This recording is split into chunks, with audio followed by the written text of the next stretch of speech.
अन्य दिगटी है जे आमे जेतेबेले डाटा को जीवा आज कहूतिले जे आमर संगबद्ध आक्रमण कथा कहतु गंजेई कथा कहतु ब्राउन सुगर कथा कहतु कि आपण अन्यान्य मामला गुड़िक कहतु आज निश्चित भाव में मोहन माझींकर सरकार आसला भितर विगत दिन में ये सरकार जो क्राइम रेटा निश्चित भाव में कमी गोटे उदाहरण निश्चित भाव में देवी मु आज तारीख 1/4/2024 तारीख रु 28/2/2025 मध्य राज्य में प्रमुख आपराधिक मामलू जदि पूर्व वर्ष सहित अवधि अर्थात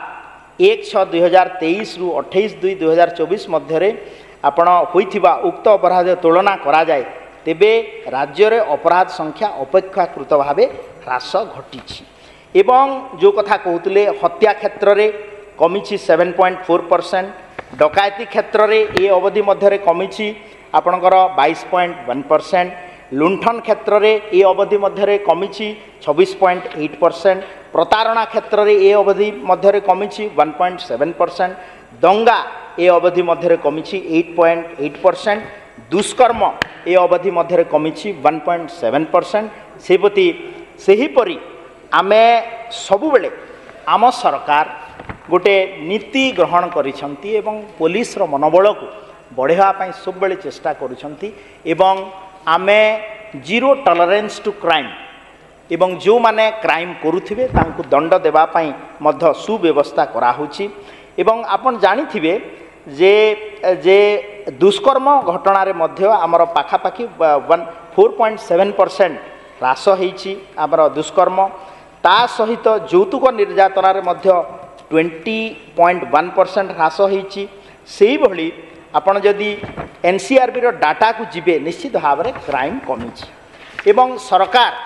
पुलिस रो मनोबल को बढ़ावा पाई आम सरकार तरफ विभिन्न प्रकार पदक्षेप मध्य ग्रहण करा जायछि। पुलिस विभाग रे जो पदवी गुड़ाक खाली थिला ताकू पूरण करने मध्य पदक्षेप निया जायछि। आम सरकार आसन को आसीबा परे प्रथम पर्याय विभिन्न वर्ग रे खाली पड़िथिबा 2922 गोटी पद को प्रत्यक्ष नियुक्ति प्रक्रिया माध्यम रे पूरण करने को अनुमोदन करने सह द्वितीय पर्याय विभिन्न वर्गर 955 पदवी पूरण करने को मध्य अनुमोदन प्रदान करिसंती। राज्य सरकार निर्देश पर उक्त पदवी गुड़ी को नियुक्ति प्रक्रिया जारी रही से भली राज्य रे देखा देथिबा ट्राफिक समस्या को सुधारिबा पई ट्राफिक पुलिस अतिरिक्त 2000 पोस्ट 2000 गोटी पदवी सृष्टि करने प्रक्रिया आरंभ मध्य होईछि एवं विशेष करी थाना गुड़िक जो गाड़ी असुविधा होतला ताकू केतेकांश पूरण करने थाना गुड़ी को अधिक सक्रिय क्रियाशील एवं पुलिस को आहुरी लोकाभिमुखी करने को आगामी दिन में समस्त थाना मानक अतिरिक्त जान हिसाब से द्रुतगामी स्कॉर्पियो गाड़ी जोगाई देवार दिया जाउछि। यह व्यतीत प्रत्येक थाना को 6 गोटी नुआ मोटरसाइकिल मध्य दिया जावा को पदक्षेप निया जाइछि। सेही भली तदंतर मान वृद्धि करने आमे निश्चित भाव में थाना मानकर सुव्यवस्था करुछु एवं गोटे खुशी एवं आनंदर विषय जे भारत सरकार तरफ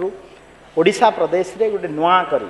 फोरेंसिक साइंस यूनिवर्सिटी प्रतिष्ठा पाई मध्य सरकार तरफ ओडिशा सरकार भारत सरकार तरफ गेजेट नोटिफिकेशन होईछि एवं खूब शीघ्र यही कार्य यही इंस्टीट्यूट ओडिशार आमर खोर्धा जिले में आरंभ हो जार द्वारा कि आमे भारतीय न्याय संहिता सहित लेटेस्ट टेक्नोलॉजी को आमे जुड़ी क्राइम रो इन्वेस्टिगेशन एवं दोषी को केमती धरा जीवो एवं